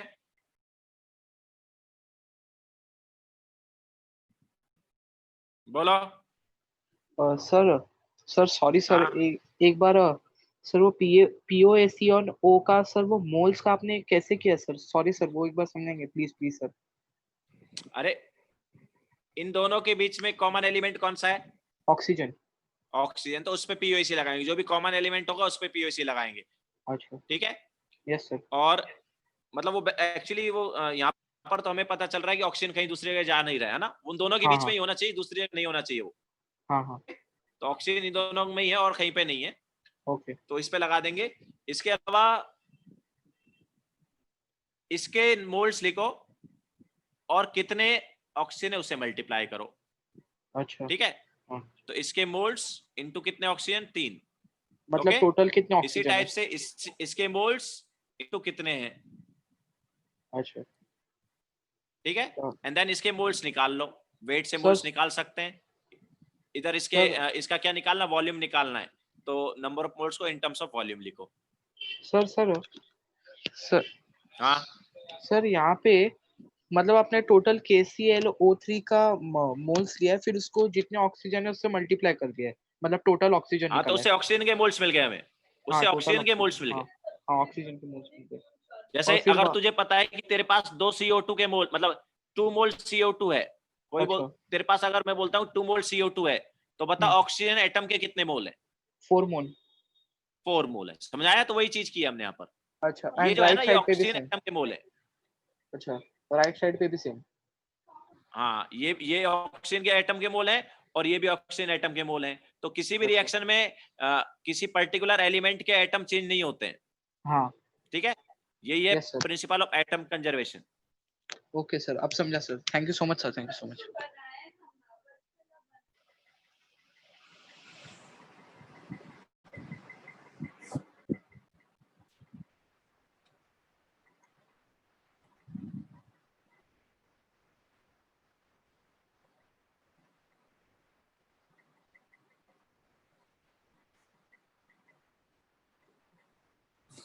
ठीक है, तो आया क्वेश्चन ये। तो देखो इस क्वेश्चन में क्या था, K2CO3 से K2ZN3FeCN6 होल ट्वाइस ये दिया था। तो यहां पर क्वेश्चन में अगर हम देखेंगे तो 2 कॉमन एलिमेंट है, एक तो K है और एक कार्बन है। ठीक है। और यहां पर क्या मतलब ऐसा नहीं कि K2CO3 से डायरेक्ट ये बन गया, क्वेश्चन में साफ साफ बोला गया है कि सीरीज ऑफ रिएजेंट लिए गए हैं। क्वेश्चन में क्या है, सीरीज ऑफ रिएजेंट है। तो यहां पर क्या K2CO3 के साथ और भी रिएक्टेंट्स आए होंगे, एंड और भी रिएक्टेंट्स आए होंगे, फिर और प्रोडक्ट वगैरह बने होंगे, कुछ कुछ हुआ होगा। एंड ऐसा भी नहीं है कि एक अकेला यही प्रोडक्ट है, और भी प्रोडक्ट बन सकते हैं। तो उनमें पोटेशियम हो सकता है, पोटेशियम हमें नहीं पता है, हो सकता है और कोई रिएक्टेंट आया हो पोटेशियम वाला, या हो सकता है और प्रोडक्ट बना हो पोटेशियम वाला। लेकिन कार्बन के बारे में वो खुद क्वेश्चन में बोल रहा है कि कार्बन जो है वो यहां पर सारा की सारा कन्वर्ट हो चुका है। क्वेश्चन में साफ साफ बोला गया है कि जब K2CO3 ने बहुत सारे सीरीज ऑफ रिएजेंट से रिएक्शन किया है, तो यहां पर कार्बन कन्वर्ट हो गया है। ओके, तो बेसिकली कंप्लीट रिएक्शन नहीं पता है हमें। तो जब कंप्लीट रिएक्शन नहीं होती है तो हम पीओसी लगा देते हैं, और पीओसी लगाने के लिए हमें ये जरूर पता होना चाहिए कि कौन सा एलिमेंट कंजर्व्ड हो रहा है, या कौन सा एलिमेंट सारा की सारा इधर से यहां पर गया है। तो यहां पर क्वेश्चन में दिया है कार्बन है। ठीक है, कुछ भी हो सकते हैं, जरूर नहीं एसिड और बेस ही आए हों, और रिएजेंट वगैरह जो है कुछ भी हो सकते हैं वो। तो अब यहां पर हम लगाएंगे पीओसी किस पर, कार्बन पर। ओके, तो number of moles of K2CO3 into कितना कार्बन है इसमें 1 is equal to number of moles of product जो भी बना है इंटू कितने कार्बन है इसमें बताओ। कितने कार्बन है, 12 कार्बन है। कितने कार्बन है, 12 carbon. Okay, so what is number of moles of K2CO3, तो इसका हमें वेट दिया है 276 या 2.76, 27.6 दिया है। सो 27.6 डिवाइड बाय मोलार मास कितना है, नंबर ऑफ मोल्स निकालने ना, तो वेट पता था,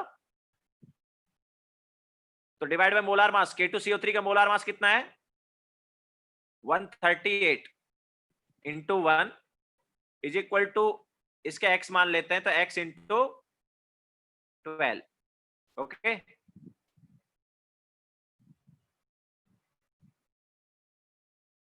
तो यहां से x की जो वैल्यू है वो क्या आ जाती है, x की जो वैल्यू है वो आ जाती है 1/60। 1/60 आती है ना, कि और कुछ आता है, यस 1/60 आ जाएगा इधर से।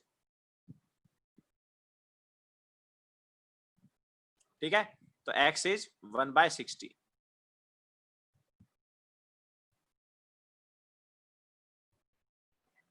हाँ तनिष, जनरली ऐसा आएगा। ठीक है, अगर तुम्हें मतलब इस टाइप का कुछ दिया हुआ है सीरीज ऑफ रिएजेंट वगैरह, तो वो किसी एलिमेंट का नाम बता देगा कि ये एलिमेंट जो है वो सारा का सारा कन्वर्ट हुआ है या कंजर्ड हुआ है। अगर ऐसा नहीं दिया गया है तो कॉमन एलिमेंट देख लेना है। अब हम चलते हैं कॉन्सेंट्रेशन टर्म्स वाले पार्ट पर।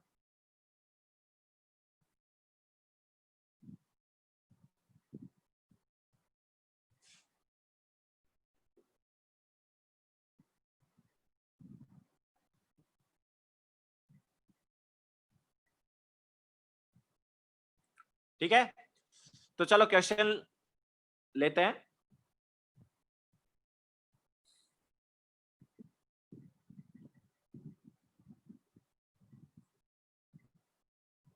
Determine weight by volume percentage of NaOH solution of 15% weight by weight NaOH solution having density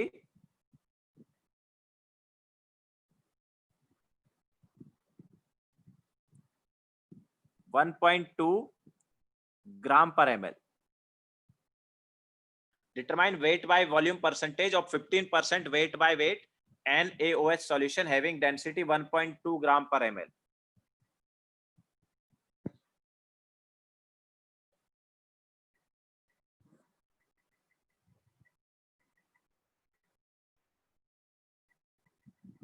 बोलो गणेश।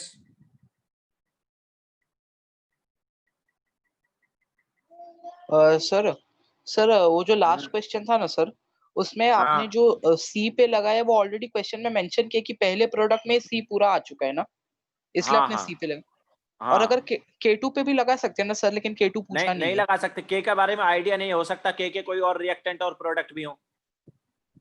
सॉरी सर, समझा नहीं, एक बार फिर बोलेंगे प्लीज सर। अरे हमारे पास ये कंप्लीट रिएक्शन थोड़ी है, हमें जो रिएक्शन हमारे पास है this is not complete reaction. यहाँ पर जेड कहां से आ गया, एफ कहां से आ गया नहीं पता ना, अच्छा तो हाँ दिस इज हाँ नॉट हाँ। Complete reaction. तो हो सकता है कि हमारे पास इसके अलावा और भी प्रोडक्ट वगैरह बने हो, या इसके अलावा और भी रिएक्टेंट आए हो और उनमें ओके के ओके। हो। अच्छा अच्छा। समझा ही नहीं आया, उनमें भी हाँ के हो समझा, सकता है। समझा लेकिन सर समझा। क्वेश्चन में दिया गया एक तरह से कि कार्बन बाकी में नहीं है, कार्बन बस यहीं पर है। ओके ओके, समझा sir, thank you sir.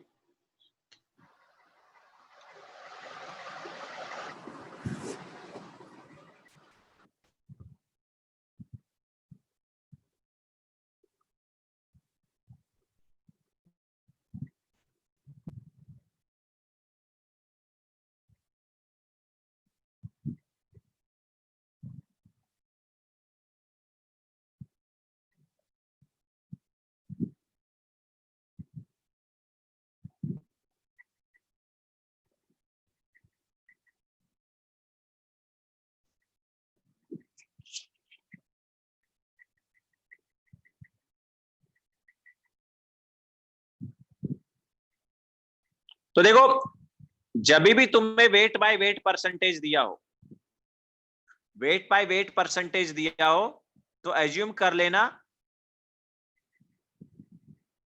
Weight of solution 100 ग्राम।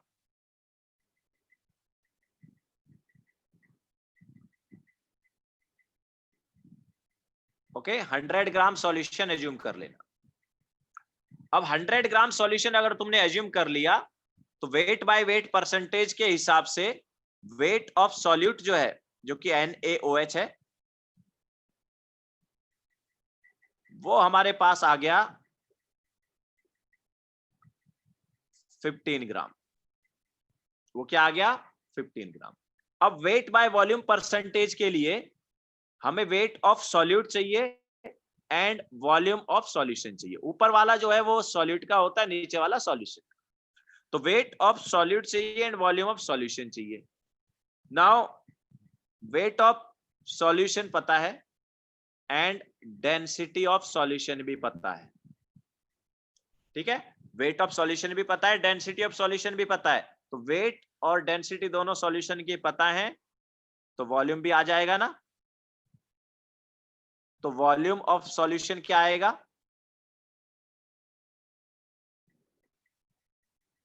तो 100 डिवाइड बाय 1.2, ये हमारे पास वॉल्यूम आ गया।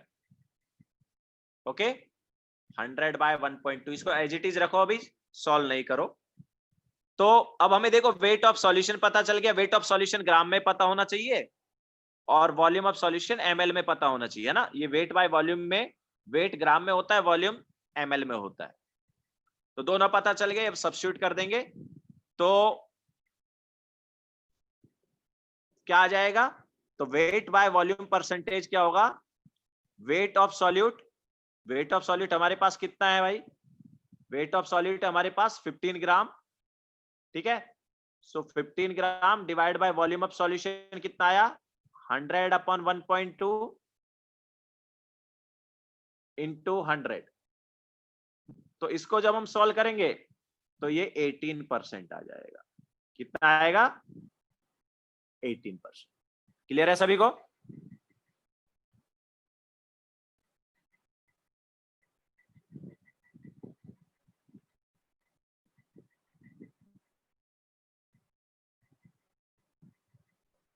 ओके, तो क्या करना है हमें, जब भी वेट बाय वेट परसेंटेज दिया हो तो 100 ग्राम सॉल्यूशन एज्यूम कर लेना है।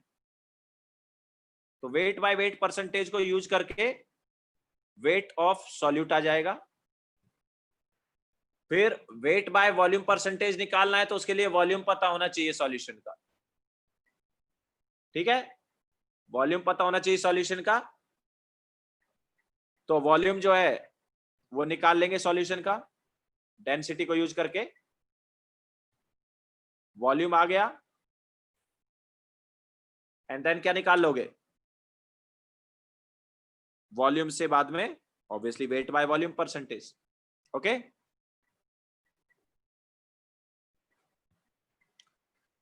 नाउ आगे चलते हैं।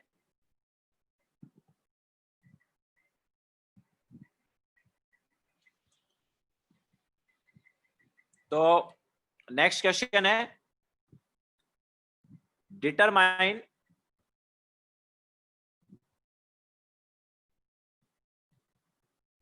Molarity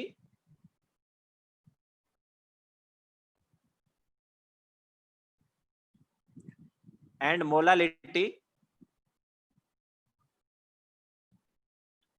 of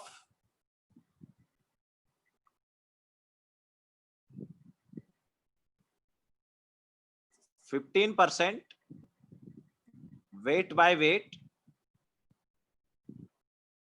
NaOH solution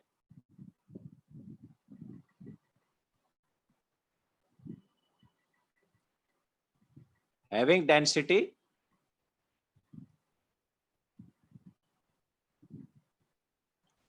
1.2 gram per ml.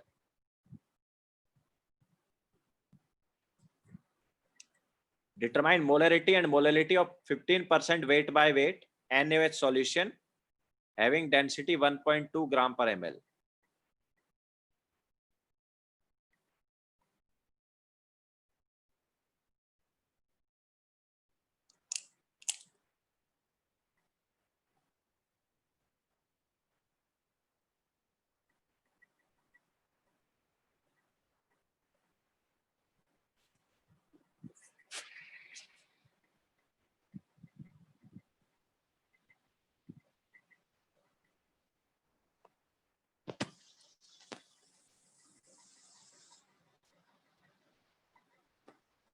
बोलो तनिष्क, क्या डाउट है अभी? सर वो आपने वो अज्यूम करा है वेट बाय वेट को, तो वो जिसमें भी कर सकते हैं ना, मतलब वेट बाय वॉल्यूम या वॉल्यूम बाय वॉल्यूम को भी अज्यूम कर सकते हैं। देखो क्या है, अगर तुम्हें वेट बाय वेट परसेंटेज दिया हो तो 100 ग्राम सॉल्यूशन एज्यूम करना, वेट बाय वॉल्यूम दिया हो तो 100 ml सॉल्यूशन एज्यूम करना। जो नीचे वाला है ना, नीचे क्या है वो 100 एज्यूम करना। अच्छा, ठीक है, हाँ सर। वेट बाय वॉल्यूम में नीचे क्या है वॉल्यूम, तो वॉल्यूम ऑफ सॉल्यूशन 100 एज्यूम करना, 100 ml। और नीचे याद रखना सॉल्यूशन वाला होता है, इनमें से नीचे क्या होता है सॉल्यूशन का होता है। ठीक है, पर सर मोलारिटी और मोलारिटी में मतलब जो नीचे होता है तो केजी में, मतलब क्या लीटर में होता है, केजी में होता है ना? वो तुम अपने हिसाब से देखो, मैं क्वेश्चन जब कराऊंगा वो तब बता दूंगा। अब अपने हिसाब से देखो जो भी है।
ठीक है, चलो कराते हैं। तो देखो यहां पर वेट बाय वेट परसेंटेज दिया है, तो लास्ट टाइम की तरह वेट ऑफ सॉल्यूशन क्या ले लेंगे,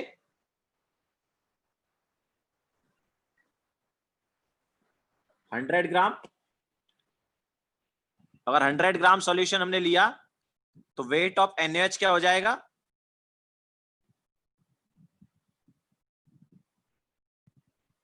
15 ग्राम। एंड वेट ऑफ सॉल्यूशन क्या हो जाएगा,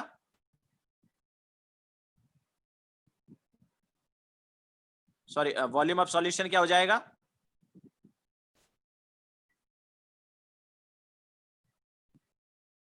वॉल्यूम ऑफ सॉल्यूशन हो जाएगा हमारे पास 100 बाय 1.2 ml। ठीक है, नाउ देखो हमें यहां पर एक तो मोलैरिटी निकालना है, एक मोलैरिटी निकालना है, तो पहले मोलैरिटी निकाल लेते हैं। चलो, तो मोलैरिटी के लिए क्या चाहिए, मोलैरिटी के लिए हमें चाहिए नंबर ऑफ मोल्स, तो 15 बाय 40 ये नंबर ऑफ मोल्स हो गए, divide by volume of solution. तो वॉल्यूम ऑफ सॉल्यूशन किस में होना चाहिए, वॉल्यूम ऑफ सॉल्यूशन होना चाहिए लीटर में। तो अगर वो ml में है तो इसको लीटर में कन्वर्ट करने के लिए यहां पर 1000 आ गया। ठीक है, तो ये हमारे पास मोलरिटी हो जाएगा, कितना होगा ये,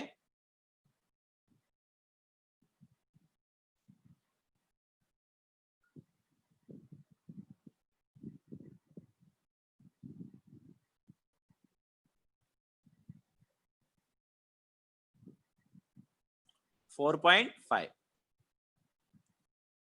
ओके, सो 4.5 मोलार हमारे पास क्या आ गया, मोलरिटी आ गया। ठीक है, नाउ अब बात करते हैं मोलालिटी की। सो मोलालिटी में हमें क्या चाहिए, मोलालिटी में हमें वेट ऑफ सॉल्वेंट चाहिए। तो वेट ऑफ सॉल्वेंट क्या होगा,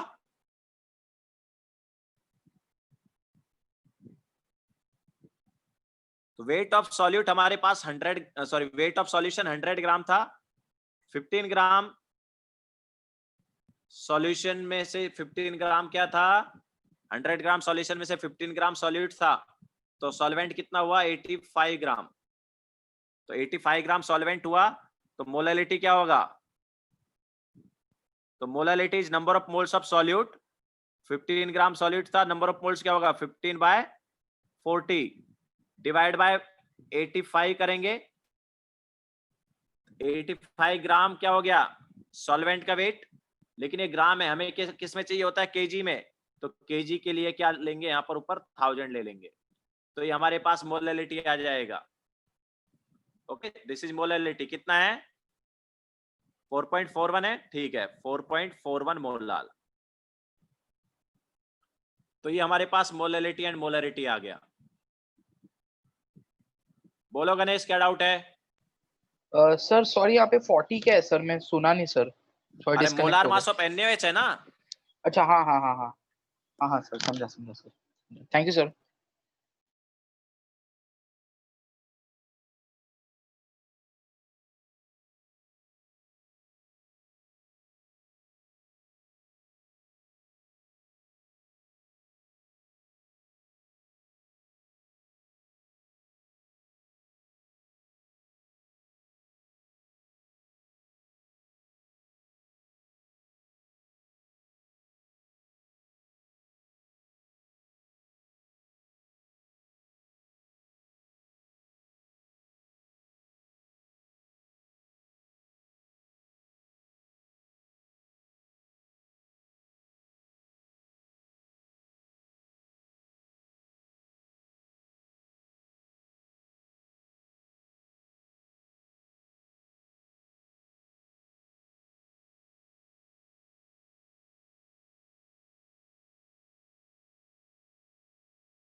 हाँ ठीक है, आगे चलें।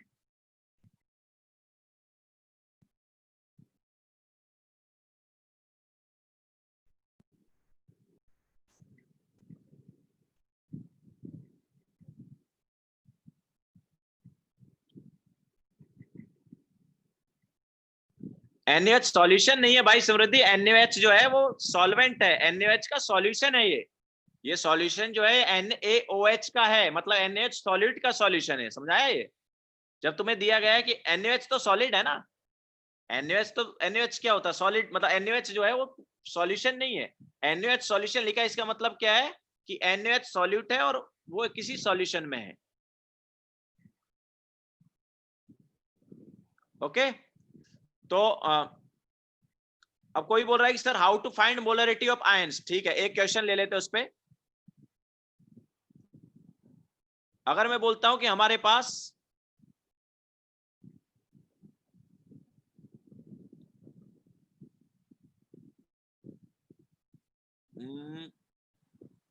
हाँ मैं बोलता हूं कि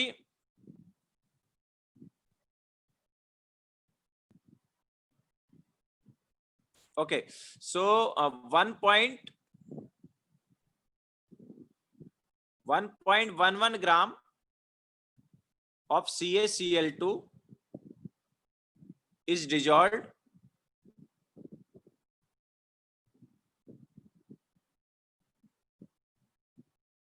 in water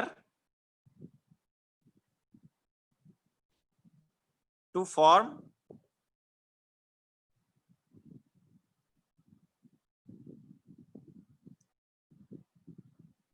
500 ml of solution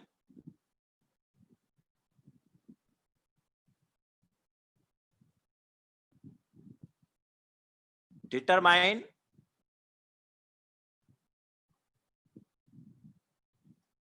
molarity of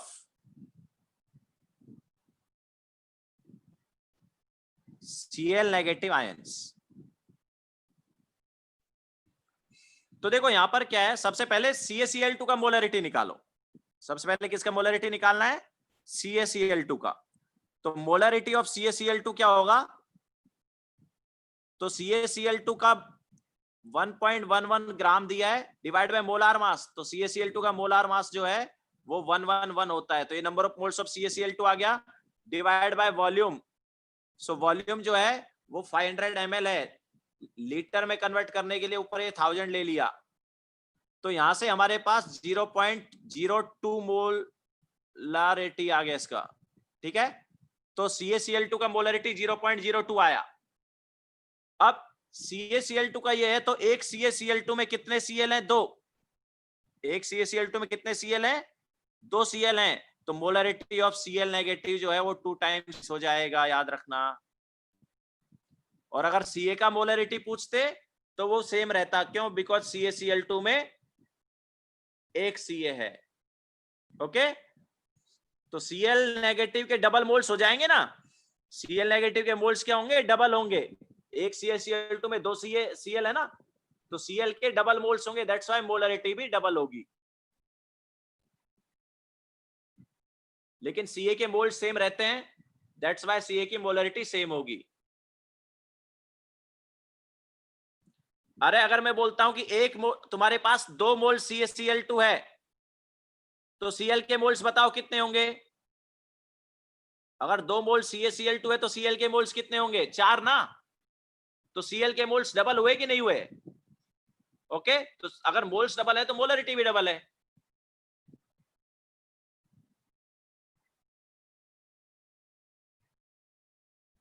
what is molarity, it is number of moles in volume ना, तो नंबर ऑफ मोल्स जो है वो डबल है, तो ऑब्वियसली मोलरिटी भी डबल ही होगा। ओके,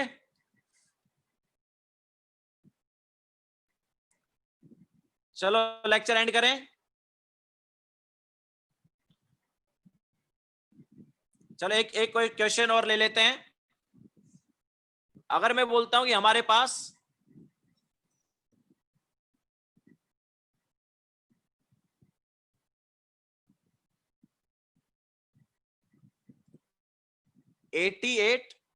मिलीग्राम ऑफ CO2 है, उसमें से हमने रिमूव किया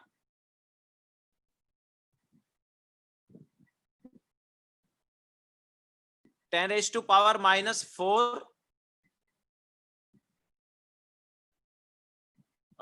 उसमें से मान लो हमने रिमूव किया कितना मॉलिक्यूल,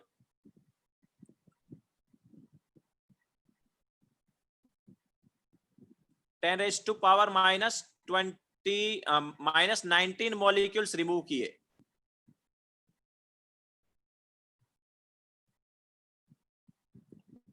ठीक है, 10⁻⁻19 मॉलिक्यूल रिमूव किए, तो बताओ नंबर ऑफ मोल्स कितना बचा।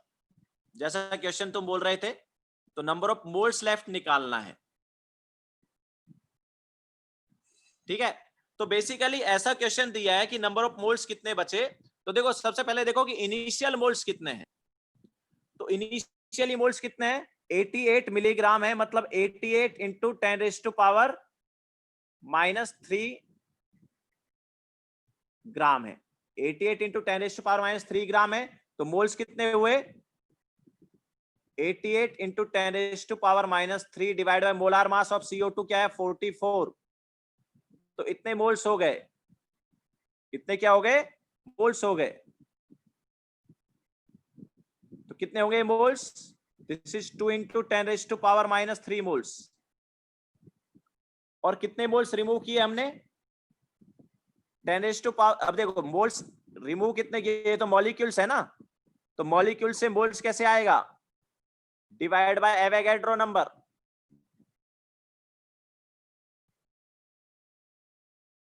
तो इतने मोल्स रिमूव किए,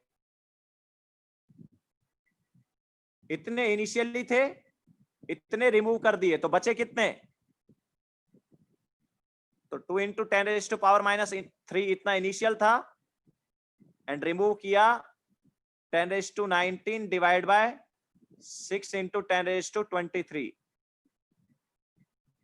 तो कितना बचेगा,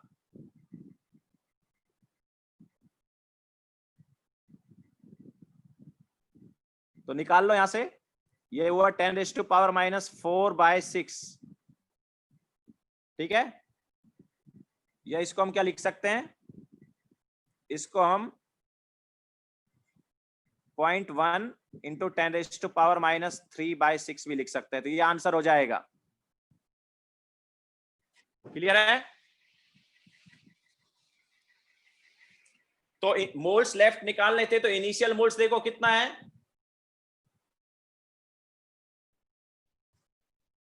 सॉरी वो 10⁻⁹ प्लस 19 का है, वो -19 नहीं है, रॉन्ग लिख दिया था मैंने। तो 88 मिलीग्राम में से कितना मॉलिक्यूल्स रिमूव किया, 10⁻23 मॉलिक्यूल्स रिमूव किया, तो कितने मोल्स बचे ये पूछ लिया। तो इनिशियल मोल्स जो है वो देखो कितने हैं, मोल्स कितने रिमूव किए वो देख लो, मॉलिक्यूल से मोल्स निकाले इतने है ना। तो इनिशियल मोल्स में से कितने मोल्स गए वो माइनस कर दिया, बचा कितना, ऑब्वियसली बचे हुए मोल्स आ जाएंगे। तो इस टाइप से कर लोगे। ठीक है, तो चलो लेक्चर एंड करते हैं।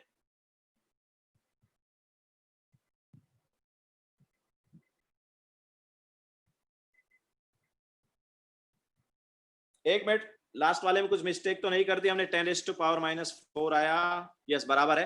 ठीक है, सो ये हमारे पास है।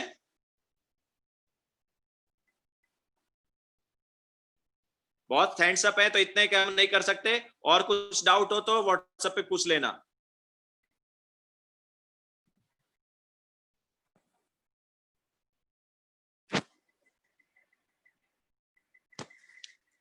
ठीक है, चलो।